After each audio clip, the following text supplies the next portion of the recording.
गौरी पुत्र गणेश भगवान की जय। श्री लक्ष्मी नारायण भगवान की जय। श्री उमापति शंकर भगवान की जय। बृहस्पति देव की जय। प्रिय भक्तजनों, आज हम इस वीडियो में बृहस्पतिवार की व्रत कथा सुनेंगे। बृहस्पतिवार व्रत को करने से मन की इच्छाएं पूरी होती हैं और बृहस्पति महाराज प्रसन्न होते हैं तथा धन, पुत्र, विद्या और मनवांछित फलों की प्राप्ति होती है। परिवार को सुख शांति मिलती है। इसीलिए यह व्रत सर्वश्रेष्ठ और अति फलदायक सभी स्त्री और पुरुषों के लिए है। इस व्रत में केले का पूजन करना चाहिए। कथा और पूजन के समय तन, मन, क्रम, वचन से शुद्ध होकर जो इच्छा हो बृहस्पति देव की प्रार्थना करनी चाहिए और उनकी इच्छाओं को बृहस्पति देव अवश्य पूर्ण करते हैं, ऐसा मन में दृढ़ विश्वास रखना चाहिए। तो भक्तजनों, आइए अब सुनते हैं बृहस्पतिवार की व्रत कथा। तो आप सभी भक्तजन बड़ी ही श्रद्धा, ध्यान पूर्वक और प्रसन्न चित्त मन से इस कथा को सुनिए। तो सभी प्रेम से बोलिए श्री लक्ष्मी नारायण भगवान की जय।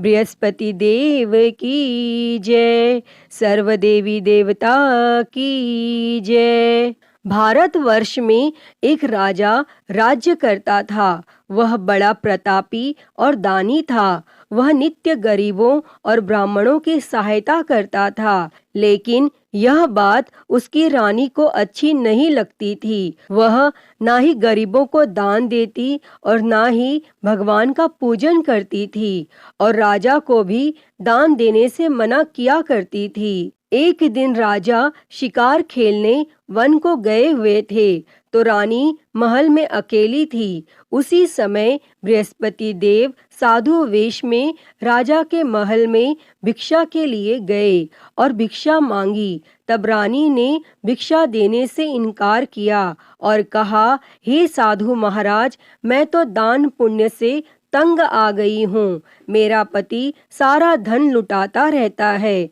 मेरी इच्छा है कि हमारा धन नष्ट हो जाए, फिर न रहेगा बांस, न बजेगी बांसुरी। तब साधु ने कहा, देवी, तुम तो बड़ी अजीब हो। धन, संतान तो सभी चाहते हैं, पुत्र और लक्ष्मी तो पापी के घर भी होनी चाहिए।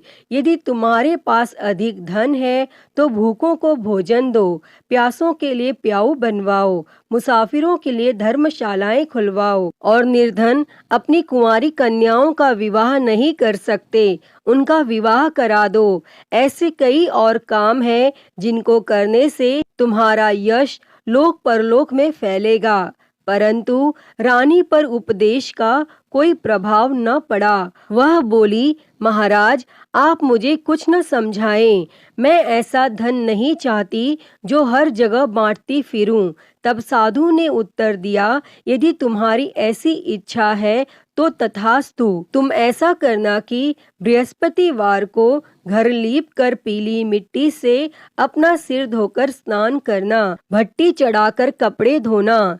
ऐसा करने से आपका सारा धन नष्ट हो जाएगा। और इतना कहकर वह साधु महाराज वहां से आलोप हो गए। तब साधु के अनुसार कही बातों को पूरा करते हुए रानी को केवल 3 बृहस्पतिवार ही बीते थे कि उसकी समस्त धन संपत्ति नष्ट हो गई और भोजन के लिए राजा का परिवार तरसने लगा।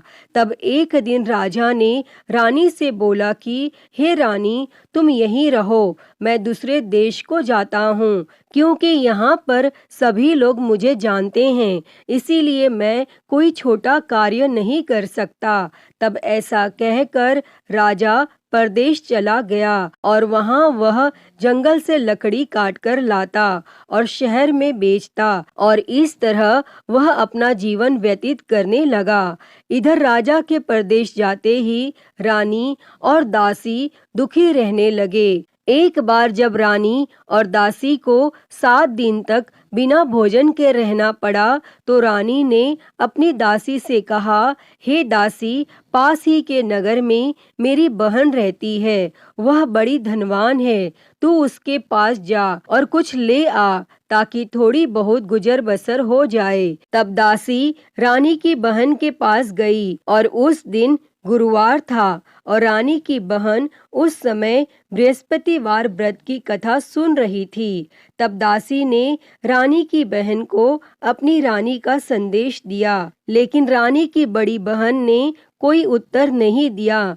और जब दासी को रानी की बहन से कोई उत्तर नहीं मिला तो वह बहुत दुखी हुई और उसे क्रोध भी आया और दासी ने वापस आकर रानी को सारी बात बता दी। तब सुनकर रानी ने अपने भाग्य को कोसा और उधर रानी की बहन ने सोचा कि मेरी बहन की दासी आई थी, परंतु मैं उससे नहीं बोली और इससे वह बहुत दुखी हुई होगी। और वह कथा सुनकर और पूजन समाप्त करके अपनी बहन के घर आई और कहने लगी, मैं बृहस्पतिवार का व्रत कर रही थी, तुम्हारी दासी मेरे घर आई थी, परंतु जब तक कथा होती है तब तक न तो उठते हैं और न ही बोलते हैं, इसीलिए मैं नहीं बोली। कहो दासी क्यों गई थी? तब रानी बोली, बहन तुमसे क्या छिपाऊं, हमारे घर में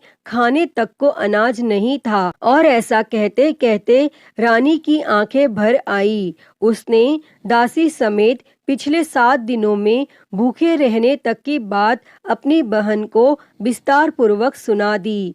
तब रानी की बहन बोली, देखो बहन, महाकाल भगवान ज्ञान चैनल को सब्सक्राइब की मनोकामना नोटिफिकेशन बेल को जरूर ऑन कर लें। देखो शायद तुम्हारे घर में अनाज रखा हो। पहले तो रानी को विश्वास नहीं हुआ, पर बहन के आग्रह करने पर उसने अपनी दासी को अंदर भेजा तो उसे सचमुच अनाज से भरा एक घड़ा मिल गया और यह देखकर दासी को बड़ी हैरानी हुई। तब दासी रानी से कहने लगी, हे रानी, जब हमको भोजन नहीं मिलता तो हम व्रत ही तो करते हैं, इसीलिए क्यों न इनसे व्रत और कथा की विधि पूछ ली जाए ताकि हम भी व्रत कर सकें। और तब रानी ने अपनी बहन से बृहस्पतिवार व्रत के बारे में पूछा। तब उसकी बहन ने बताया, बृहस्पतिवार के व्रत में चने की दाल और मुनक्का से विष्णु भगवान का केले की जड़ में पूजन करें तथा दीपक जलाएं, व्रत कथा सुनें और पीला भोजन ही करें, इससे बृहस्पति देव प्रसन्न होते हैं। व्रत और पूजन विधि बताकर रानी की बहन अपने घर को लौट गई और 7 दिन के बाद जब गुरुवार आया तो रानी और दासी ने व्रत रखा। गुड़साल में जाकर चना और गुड़ लेकर आई, फिर उससे केले की जड़ तथा विष्णु भगवान का पूजन किया। और अब पीला भोजन कहाँ से आए, इस बात को लेकर दोनों बहुत दुखी थी। चूंकि उन्होंने व्रत रखा था, इसीलिए बृहस्पति देव उनसे प्रसन्न थे। इसीलिए वे एक साधारण व्यक्ति का रूप धारण कर 2 थालों में सुंदर पीला भोजन दासी को दे गए। और तब भोजन पाकर दासी प्रसन्न हुई और फिर रानी के साथ मिलकर भोजन ग्रहण किया और उसके बाद वे सभी गुरुवार को व्रत और पूजन करने लगी। बृहस्पति भगवान की कृपा से उनके पास फिर से धन संपत्ति आ गई, परंतु रानी फिर से पहले की तरह आलस्य करने लगी। तब दासी बोली, देखो रानी, तुम पहले भी इस प्रकार आलस्य करती थी, तुम्हें धन रखने में कष्ट होता था और इस कारण सब धन नष्ट हो गया। और अब जब भगवान बृहस्पति की कृपा से धन मिला है तो तुम्हें फिर से आलस्य होता है। और रानी को समझाते हुए दासी कहती है कि बड़ी मुसीबतों के बाद हमने यह धन पाया है, इसीलिए हमें दान पुण्य करना चाहिए, भूखे मनुष्यों को भोजन कराना चाहिए और धन को शुभ कार्यों में खर्च करना चाहिए, जिससे तुम्हारे कुल का यश बढ़ेगा, स्वर्ग की प्राप्ति होगी और पितर प्रसन्न होंगे। और तब दासी की बात मानकर रानी अपना धन शुभ कार्यों में खर्च करने लगी, जिससे पूरे नगर में उसका यश फैलने लगा। और बृहस्पतिवार व्रत कथा के बाद श्रद्धा के साथ आरती की जानी चाहिए। इसके बाद प्रसाद बांटकर उसे ग्रहण करना चाहिए। और यहाँ एक दिन राजा दुखी होकर जंगल में एक पेड़ के नीचे आसन जमाकर बैठ गया। वह अपनी दशा को याद करके व्याकुल होने लगा और बृहस्पतिवार का दिन था। एकाएक उसने देखा कि निर्जन वन में एक साधु प्रकट हुए और वह साधु वेश में स्वयं बृहस्पति देवता थे। लकड़हारे के सामने आकर बोले, हे लकड़हारे, इस सुनसान जंगल में तू चिंता मग्न क्यों बैठा है? तब लकड़हारे ने दोनों हाथ जोड़कर प्रणाम किया और उत्तर दिया, हे महात्मा जी, आप सब कुछ जानते हैं, मैं क्या कहूँ? यह कहकर रोने लगा और साधु को अपनी आत्मकथा सुनाई। तब महात्मा जी ने कहा, तुम्हारी स्त्री ने बृहस्पतिवार के दिन बृहस्पति भगवान का निरादर किया है, जिसके कारण रुष्ट होकर उन्होंने तुम्हारी यह दशा कर दी। अब तुम चिंता को दूर करके मेरे कहने पर चलो तो तुम्हारे सब कष्ट दूर हो जाएंगे और भगवान पहले से भी अधिक संपत्ति देंगे।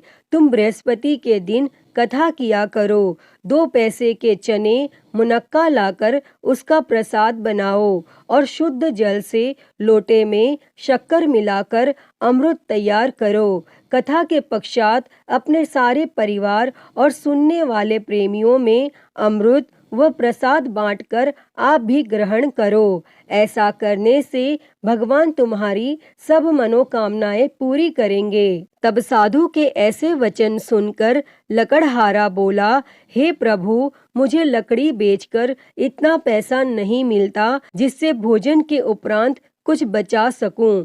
मैंने रात्रि में अपनी स्त्री को व्याकुल देखा है। मेरे पास कुछ भी नहीं जिससे मैं उसकी खबर मंगा सकूं। तब साधु ने कहा, हे लकड़हारे, तुम किसी बात की चिंता मत करो। बृहस्पति के दिन तुम रोजाना की तरह लकड़ियां लेकर शहर को जाओ। तुमको रोज से दुगना धन प्राप्त होगा, जिससे तुम भली भांति भोजन कर लोगे तथा बृहस्पति देव की पूजा का सामान भी आ जाएगा। और इतना कहकर साधु अंतर ध्यान हो गए और धीरे धीरे समय व्यतीत होने पर फिर वही बृहस्पतिवार का दिन आया और लकड़हारा जंगल से लकड़ी काटकर किसी शहर में बेचने गया। उसे उस दिन और दिन से अधिक पैसा मिला। तब राजा ने चना गुड़ आदि लाकर गुरुवार का व्रत किया और उस दिन से उसके सभी क्लेश दूर हो गए। परंतु जब दोबारा गुरुवार का दिन आया तो बृहस्पतिवार का व्रत करना वह भूल गया। इस कारण बृहस्पति भगवान नाराज हो गए और उस दिन उस नगर के राजा ने विशाल यज्ञ का आयोजन किया तथा शहर में यह घोषणा करा दी कि कोई भी मनुष्य अपने घर में भोजन न बनावे और न आग जलावे। समस्त जनता मेरे यहाँ भोजन करने आवे और इस आज्ञा को जो न मानेगा उसे फांसी की सजा दी जाएगी। और इस तरह की घोषणा संपूर्ण नगर में करवा दी गई। तब राजा की आज्ञा अनुसार शहर के सभी लोग भोजन करने गए, लेकिन लकड़हारा कुछ देर से पहुंचा, इसीलिए राजा उसको अपने साथ घर लिवा ले गए और ले जाकर भोजन करा रहे थे तो रानी की दृष्टि उस खूंटी पर पड़ी जिस पर उसका हार लटका हुआ था। वह वहां पर दिखाई नहीं दिया।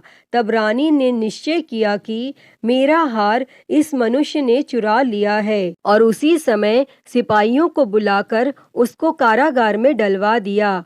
और जब लकड़हारा कारागार में पड़ गया और वह बहुत दुखी होकर विचार करने लगा कि न जाने कौन से पूर्व जन्म के कर्म से मुझे यह दुख प्राप्त हुआ है, और वह उसी साधु को याद करने लगा जो कि जंगल में मिले थे। तब उसी समय तत्काल बृहस्पति देव साधु के रूप में प्रकट हुए और उसकी दशा को देखकर कहने लगे, अरे मूर्ख, तूने बृहस्पति देव की कथा नहीं करी, इस कारण तुझे दुख प्राप्त हुआ है। अब चिंता मत कर, बृहस्पतिवार के दिन कारागार के दरवाजे पर 4 पैसे पड़े मिलेंगे, उनसे तू बृहस्पति देव की पूजा करना और तेरे सभी कष्ट दूर हो जाएंगे। तब बृहस्पतिवार के दिन उसे 4 पैसे मिले। लकड़हारे ने कथा कही और उसी रात्रि को बृहस्पति देव ने उस नगर के राजा को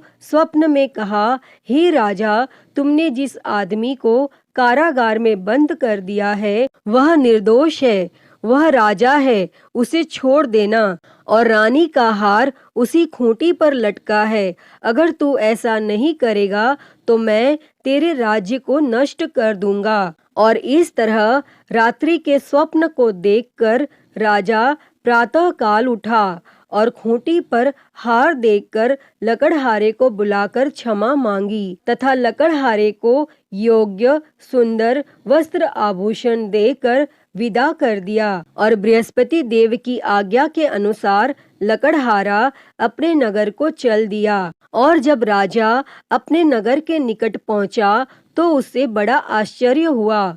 नगर में पहले से अधिक बाग, तालाब, कुएं तथा बहुत सी धर्मशाला, मंदिर आदि बन गई हैं। तब राजा ने पूछा, यह किसका बाग और धर्मशाला है? तब नगर के सब लोग कहने लगे, यह सब रानी और बांदी के हैं। तो राजा को आश्चर्य हुआ और गुस्सा भी आया। और जब रानी ने यह खबर सुनी कि राजा आ रहे हैं तो रानी ने बांदी से कहा कि हे दासी, देख राजा हमको कितनी बुरी हालत में छोड़ गए थे और हमारी ऐसी हालत देखकर वह लौट न जाए, इसीलिए तू दरवाजे पर खड़ी हो जा।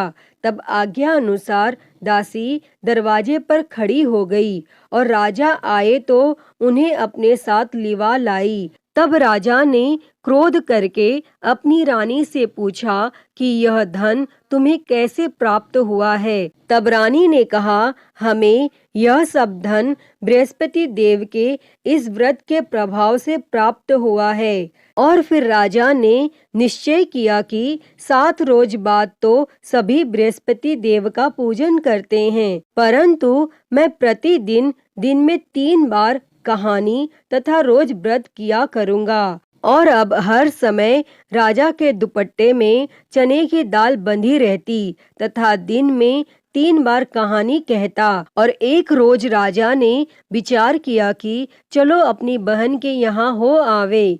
इस तरह निश्चय कर राजा घोड़े पर सवार हो अपनी बहन के यहाँ को चलने गया। मार्ग में उसने देखा कि कुछ आदमी एक मुर्दे को लिए जा रहे हैं। उन्हें रोककर राजा ने कहा, अरे भाइयों, मेरी बृहस्पति देव की कथा सुन लो। और वे बोले, लो, हमारा तो आदमी मर गया है, इसको अपनी कथा की पड़ी है। परंतु कुछ आदमी बोले, अच्छा कहो, हम तुम्हारी कथा भी सुनेंगे। तब राजा ने दाल निकाली और जब कथा आधी हुई थी कि मुर्दा हिलने लग गया। और जब कथा समाप्त हो गई तो राम राम करके मनुष्य उठकर खड़ा हो गया। और आगे मार्ग में उसे एक किसान खेत में हल चलाता मिला। तब राजा ने उसे देखकर उससे बोले, अरे भैया, तुम मेरी बृहस्पतिवार की कथा सुन लो। तब किसान बोला, जब तक मैं तेरी कथा सुनूंगा तब तक 4 हरिया जोत लूंगा। जा अपनी कथा किसी और को सुना। इस तरह राजा आगे चलने लगा और राजा के हटते ही बैल पछाड़ खाकर गिर गया तथा किसान के पेट में बड़ी जोर का दर्द होने लगा। और उस समय उसकी माँ रोटी लेकर आई। उसने जब यह देखा तो अपने पुत्र से सब हाल पूछा। तब बेटे ने सभी हाल कह दिया। तो बुढ़िया दौड़ी दौड़ी उस घुड़सवार के पास गई और उससे बोली कि मैं तेरी कथा सुनूंगी, तू अपनी कथा मेरे खेत पर चलकर ही कहना। तब राजा ने बुढ़िया के खेत पर जाकर कथा कही और जिसके सुनते ही वह बैल उठ खड़ा हुआ तथा किसान के पेट का दर्द भी बंद हो गया। और राजा अपनी बहन के घर पहुंचा और बहन ने भाई की खूब मेहमानी की। दूसरे रोज प्रातः काल राजा जगा तो वह देखने लगा कि सब लोग भोजन कर रहे हैं। तब राजा ने अपनी बहन से कहा, ऐसा कोई मनुष्य है जिसने भोजन नहीं किया हो, मेरी बृहस्पतिवार की कथा सुन ले। तब बहन बोली, हे भैया, यह देश ऐसा ही है कि पहले यहाँ लोग भोजन करते हैं, बाद में अन्य काम करते हैं। अगर कोई पड़ोस में हो तो देख आऊं। और वह ऐसा कहकर देखने चली गई, परंतु उसे कोई ऐसा व्यक्ति नहीं मिला जिसने भोजन न किया हो। अतः वह एक कुम्हार के घर गई जिसका लड़का बीमार था। उसे मालूम हुआ कि उनके यहाँ 3 रोज से किसी ने भोजन नहीं किया है। तब रानी ने अपने भाई की कथा सुनने के लिए कुम्हार से कहा और वह तैयार हो गया। तब राजा ने जाकर बृहस्पतिवार की कथा कही, जिसको सुनकर उसका लड़का ठीक हो गया और अब तो राजा की प्रशंसा होने लगी। फिर एक रोज राजा ने अपनी बहन से कहा कि हे बहन, हम अपने घर को जाएंगे, तुम भी तैयार हो जाओ। राजा की बहन ने अपनी सास से कहा। सास ने कहा, हाँ चली जा, परंतु अपने लड़कों को मत ले जाना, क्योंकि तेरे भाई की कोई औलाद नहीं है। और बहन ने अपने भैया से कहा, हे भैया, मैं तो चलूंगी, पर कोई बालक नहीं जाएगा। तब राजा बोला, जब कोई बालक नहीं चलेगा तब तुम भी क्या करोगी? और बड़े दुखी मन से राजा अपने नगर को लौट आया। और राजा ने अपनी रानी से कहा, हम निर्वंशी है, हमारा मुंह देखने का धर्म नहीं है, और फिर कुछ भोजन आदि भी नहीं किया। तब रानी बोली, हे प्रभु, बृहस्पति देव ने हमें सब कुछ दिया है, वह हमें औलाद अवश्य देंगे। और उसी रात को बृहस्पति देव ने राजा से स्वप्न में कहा, हे राजा, उठ, सभी सोच त्याग दे, तेरी रानी गर्भ से है। तब राजा को यह बात सुनकर बड़ी खुशी हुई और 9वें महीने में उसके गर्भ से एक सुंदर पुत्र पैदा हुआ।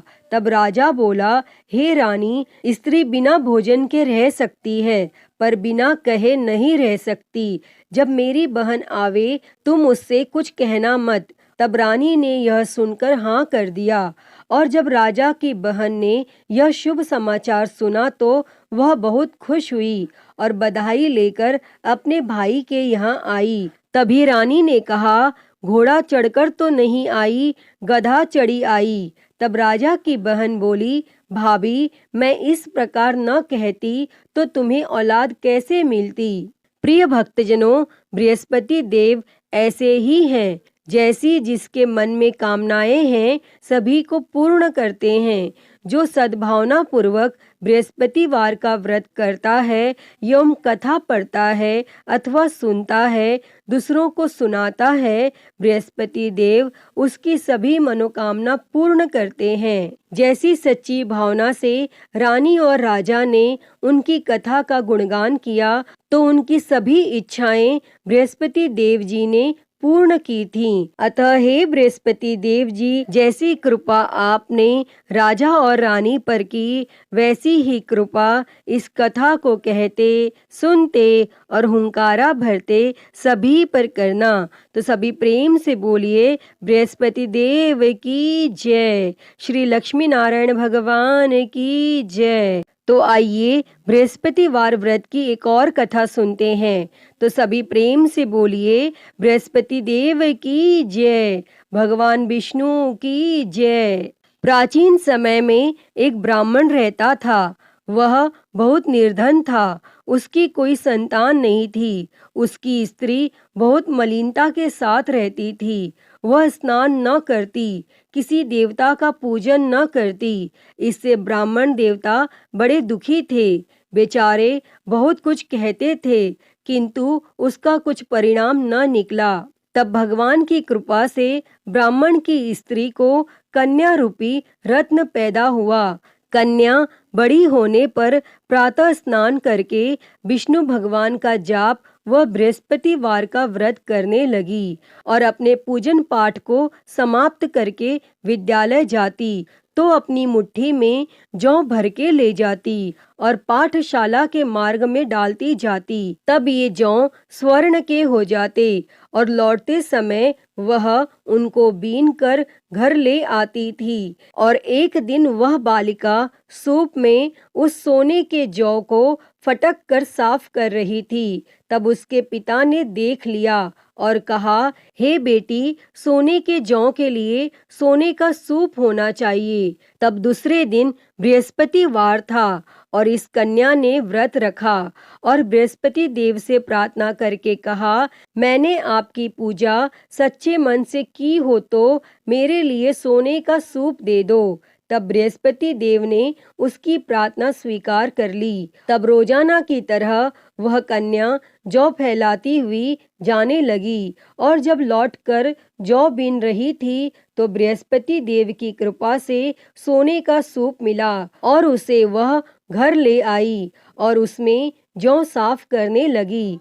परंतु उसकी माँ का वही ढंग रहा। एक दिन की बात है कि वह कन्या सोने के सूप में जौ साफ कर रही थी और उस समय उस शहर का राजपुत्र वहां से होकर निकला और इस कन्या के रूप और कार्य को देखकर मोहित हो गया तथा अपने घर आकर भोजन तथा जल त्याग कर उदास होकर लेट गया। और जब राजा को इस बात का पता लगा तो अपने प्रधानमंत्री के साथ उसके पास गए और बोले, हे बेटा, तुम्हें किस बात का कष्ट है? किसी ने अपमान किया है अथवा और कोई कारण हो सो कहो, मैं वही कार्य करूँगा जिससे तुम्हें प्रसन्नता होगी। और तब अपने पिता की राजकुमार ने बातें सुनी तो वह बोला, मुझे आपकी कृपा से किसी बात का दुख नहीं है, किसी ने मेरा अपमान नहीं किया है, परंतु मैं उस लड़की से विवाह करना चाहता हूँ